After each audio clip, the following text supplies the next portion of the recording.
So I'm Randy Hobbs. I run the rotating parts and compressor airfoil value stream for aviation, working for Tony Aiello.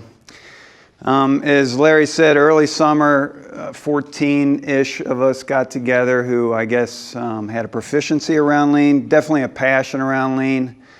And Larry posed the question of, how come lean really hasn't worked in GE? At best, it's been an initiative. It's never imprinted itself on the culture.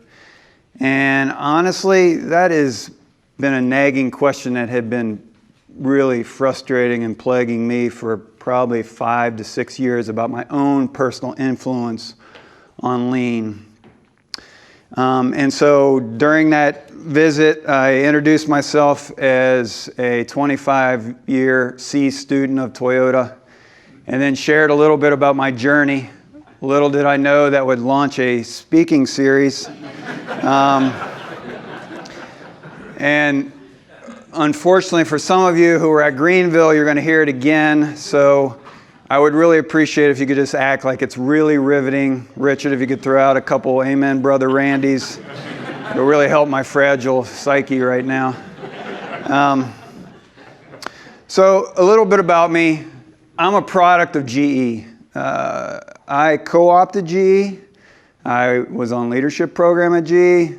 5 weeks ago, I celebrated my 30th anniversary at GE. Thank you.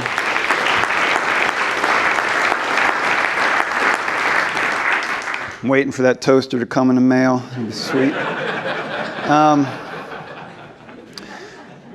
So everything I know about leadership has been formed in me from great mentors, managers, many of whom are in this room, experiences, Crotonville classes, everything that all my perspectives have been formed by this company.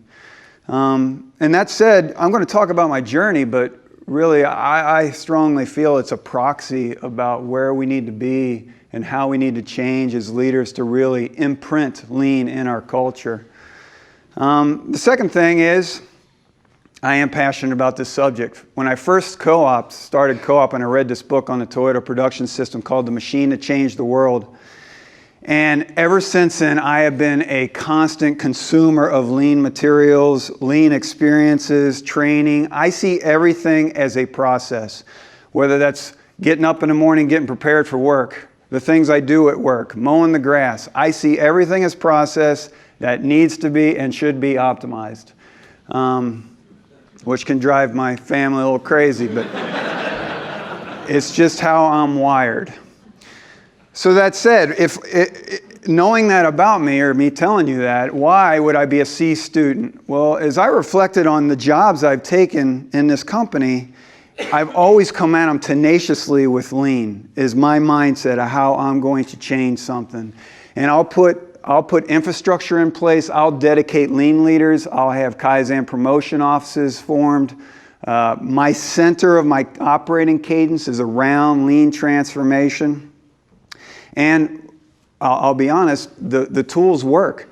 So my teams, as we do that, we get really good results. And things seem to be great. Except when my reflections are, when I leave the job and I look back, my pilot lines, in many, many cases, don't actually progress. And a lot of times they entropy. And I didn't really put something in place that will outlast me to build after I leave. And so it was extremely, frankly, frustrating to think that, or to see that lack of imprint. So it got to the point where I reached out to Todd Waterman and said, I need to find a lean company out there that I can learn from, that I can figure out how to make this culturally last. And so he hooked me up with Herman Miller, an office furniture manufacturer in Michigan. And so I took all my plant leaders, their lean leaders, my lean leader. We went to Herman Miller, quite honestly, to go up there to understand how do they strategically deploy lean tools to drive this culture that I sought so strongly. We were in their lobby, frankly, and within 20 minutes it was very clear they had no intention of talking to me about tools whatsoever. And in fact, they strongly pushed the message that the reason out of every 5 companies that embark on lean, 4 fail is because they focus on the tools. They focus on doing lean versus becoming lean. And so that seemed, I didn't quite understand that. And they continue to explain, it is about the ecosystem and the infrastructure that you have to put in place first and foremost. It's about the personal leadership style changes that you have to make to really make this, the 2 principles of lean come to life. The 2 principles of lean are, number 1, lean is a culture of relentless pursuit of continuous improvement. Number 2, lean is about a culture of respect for people. And everybody in this room would agree with that. I don't know how you couldn't agree with that. Those are 2 great principles. And they've been in every single lean book I've ever read within the first 5 pages. However, I need X's and O's. I'm a tactical kind of thinker. So I'm thinking, I read over those quickly, and went right to chapter 2 and beyond where they were talking about tools. And I thought, well, the tools will get me to here. And that was exactly the wrong approach from my lessons with Herman Miller. So they quickly took us out to the floor. Now, I'm going to call the floor the Gemba. Corinne mentioned it. Gemba means where the work is performed. And so I'll be referring to that from now on. So we went out on the floor in the Gemba and we started interacting with their teams. And I'll be honest, it was very powerful to me because I've been to plenty of lean companies. I've been to Toyota in Japan, in the States. I've been to a lot of lean companies and saw some great lean things. But the difference here was those lean companies, they were highly automated and the workers were pretty separated. So I never did actually see the interplay between the workers and the leaders and the workers and the relationships they had with one another and how that culture played out. And so in Herman Miller, people were very closely knit together in their standard work. And we experienced this, I'll call it a dance, where they were seeking any abnormality that prevented people from working to achieving their standard work. And then they would have this instantaneous brainstorming debate where they would assess what countermeasures would work and what could I do in a rapid experiment to get feedback to see if I could improve upon the situation. And so, and then they just repeat. And this was happening in real time as we were watching. And it was extremely powerful to me to watch because it's starkly different from my plants, to be honest with you. So then they took us down the main aisle. And in the main aisle, they had a picture of their organization chart. Now, you think of an organization chart and we think of it and it looks like that, right? Their organization chart looked a lot different. It looked like this. And the most important people on this organization chart were at the top, like we think of most organization charts. Well, the people at the top were their hourly associates. These were the doctors operating on patients. And the next most important people in this organization were the nurses. They would call them team facilitators. We might call them coaches, supervisors. Their whole mission in life, their whole role was to make sure the doctor had a sharp scalpel and plenty of gauze pads. Anything that would prevent the doctor from achieving standard work, their whole sole purpose in life was to countermeasure, problem solve that. Up until they didn't have the capacity or the resources to do so, and then it would escalate down to the next level, so on and so forth, such that their organization was a servant leader ecosystem of support up to the doctors at the operating room, which was the Gemba. So there was this gravitational pull where you saw leaders out on the floor engaging with the people, the doctors on the floor. One thing is a few of you were in Greenville with us, and Sugiyami, our sensei there, said it so well. I remember this always. His point was, you learn with your hands, you see with your feet. And that's exactly what I experienced at Herman Miller. So if I looked at my organization chart. And intention or not, I was the most important person on that organization chart, my leaders. And this organization served up. And what happens then is, with good intention, I'm trying to solve problems. I have noble intent, no doubt. I'm trying to solve problems down here, but I'm pulling people away from the Gemba and into my conference rooms. And we are trying to solve their problems. And as you pull people away, each one of these layers is a filter. So at best, what I'm doing up here is solving a very diluted problem. At worst, I'm solving something that these guys, it may be a problem, but it is not their most pressing problem. And most of the time, by the time it flows all the way up here through my conference rooms, I'm actually containing the first symptom of a problem, never solving the root cause. So that was a pretty tough reflection, but extremely accurate in my case. And so application-wise, we went about trying to flip this org chart. So Herman Miller was extremely gracious to us. I mean, unbelievable. They put on 10 one-week classes solely for my team. I don't remember the number that I sent. It was between 70 and 90 people. And basically, they showed me the mechanics of building out standard work in this ecosystem such that there was this layered servant leader support system and escalation protocols that focused on solving the doctor's problems. It was around this time that my lean leader retired, and I sought a lean leader from external so that I can continue to learn and be on my journey. I found a lean leader who had been working with Ingersoll Rand.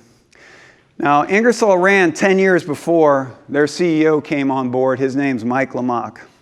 Mike Lamach assessed his business and said, we need a transformation. Mike Lamach's a very passionate lean person, and he knew that companies don't transform. People transform. And so Toyota has a saying, and I'll butcher this pronunciation, but you perform hitosukuri before monozukuri. We build people before we build cars. And so this was his mindset, because in his mind, in a tops-down organization, the other thing that happens is we go to a command and control personal leadership style. And he knew that to drive a lean culture, you had to go to a Socratic leadership style. And the problem with Ingersoll Rand, the problem, frankly, with myself and my team, most Western companies, honestly, is that we are so hardwired, our neural pathways are so wired into command and control that you can't break that without some type of reprogramming. And so what Mike Lamach decided was each one of his leaders was getting a coach. He was a lean leader who would also act as a reprogramming coach. So Mike Lamach had a guy named Greg Miner, who now has become basically my lean mentor as well. Then his staff had lean leaders who also acted as reprogramming coaches. The plant leaders had lean leaders and reprogramming coaches, and their pilot lines had Gemba coaches. And so as I was talking to my new lean leader about this, I said, we got to get down to an Ingersoll Rand plant and witness this. So we went down to their train compressor facility in Florida. And I rounded up all my plant leaders, lean leaders, and we hit the road and got there, and we met the two Billies. Billy with a Y was their plant leader. He was a very experienced plant leader on multiple sites. Billy, i.e., she was his lean leader. She was an excellent lean leader. I mean, facilitated their value stream analysis approach, how all their lean activity was informed by that VSA, and then working towards it. But probably what was most important is she was his coach. And what happened is Billy with a Y, his standard work said he was at the Gemba 3 hours every single day. He was on the floor at the Gemba. Billy with an IE, her standard work overlapped with Billy's, and such that all 3 hours she was there witnessing how he engaged his plant and how he was activating this culture of problem solving. And so we got to shadow this. We got to shadow their Gemba walk and watch how he engaged. And the thing immediately I saw that it took me 3 hours to keep thinking through it was Billy with a Y could not give any answers. So problems, issues that come up, Billy, he's got great experience, got tons of tribal knowledge, battle scars, he could probably show them to you, but he couldn't engage that team with that answer. Period. Or Billy I.E. was all over him. I saw that. So instead, he had to take all that knowledge, it wasn't on a shelf. He had to take all that knowledge and do the much harder thing of turning it into an open-ended question to pull out that team's brainstorming around how they might solve that problem. That's pretty intimidating, to be honest with you, when I was looking at it, because, in my world,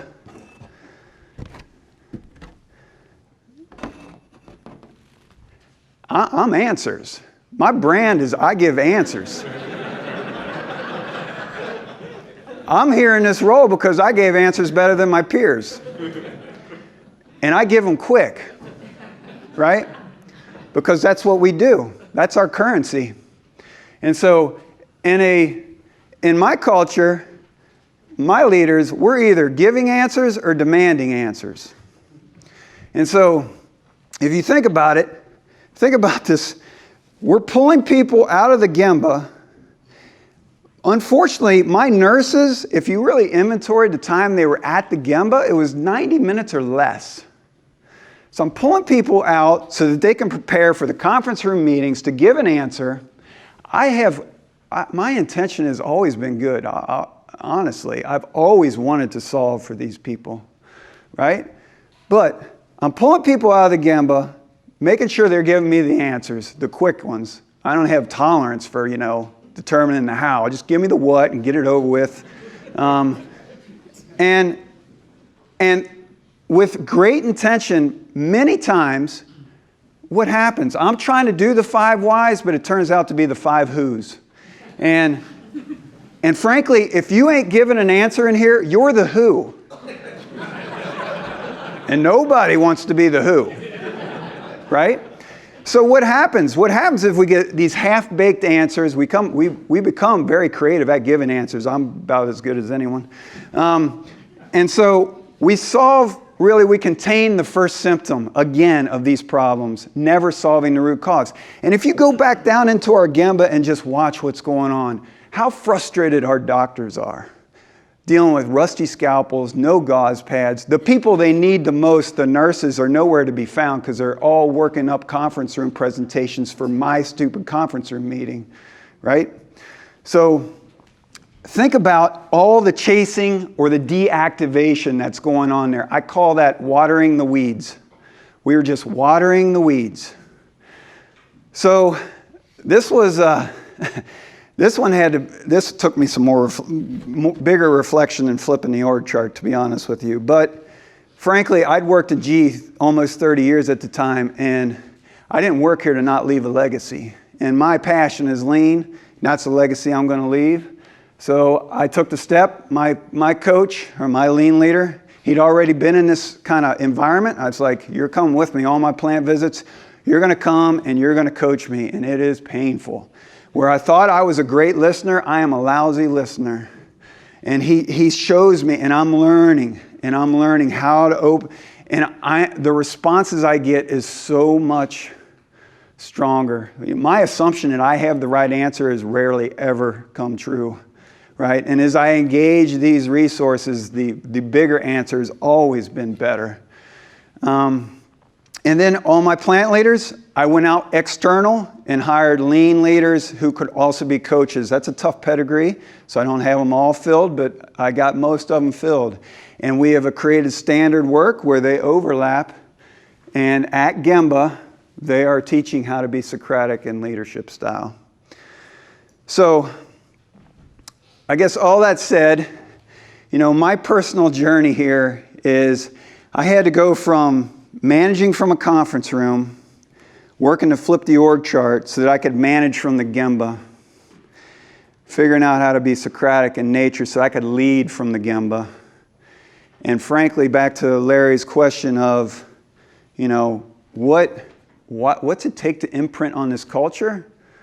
I think it takes people in this room to really think about how do I change myself? How do I change my organization? Every day, I'm early in the journey. And I'll be honest, every day I still struggle. I think I'm given a great question. I'll go to reach for a high five, and my lean leader is like, man, that was an answer disguised as a question.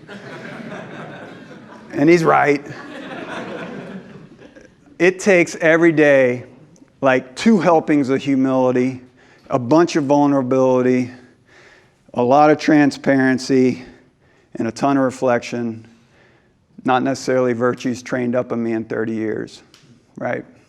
So this is a journey that our team is on, that I'm on, and quite honestly, I'm more excited down than I've ever been because I know that this is a culture that's going to outlast me. I'll end this with a quote. Greg Miner, the lean mentor I have, he has a quote that I like, and in my mind, it's a picture of what a leader looks like in this type of culture. So a leader is best when people barely know he exists. Not so good when people obey and acclaim him. Worse when they despise him. But of a good leader who talks little, when his work is done and aim fulfilled, they will say, we did it ourselves. Thanks.